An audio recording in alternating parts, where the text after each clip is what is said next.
उद्धवजी आणि पेंगविनला जय श्रीराम. मुंबई पालिकेमधील निकालानंतर हस्तानाचा video tweet करत मंत्री नितेश राणेंनी डिवचलं.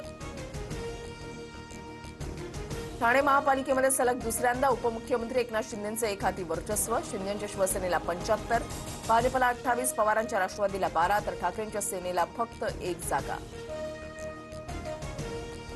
पुण्यात काका पुतण्यासह ताईदादांच्या वर्चस्वाला सर्वात मोठा हादरा. दोन्ही राष्ट्रवादी एकत्र येऊनही 25 पर्यंतचा आकडा गाठणं अवघड.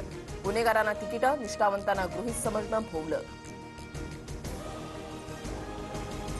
पुण्यासह पिंपरी चिंचवडमध्ये भाजपनं मैदान मारलं. पवार काका पुतण्याला मोठा धक्का. पुण्यामध्ये भाजपला 111, दोन्ही राष्ट्रवादीला 17 जागा तर पिंपरीमध्ये आतापर्यंत भाजप 84 आणि राष्ट्रवादीची 36 जागांवर आघाडी.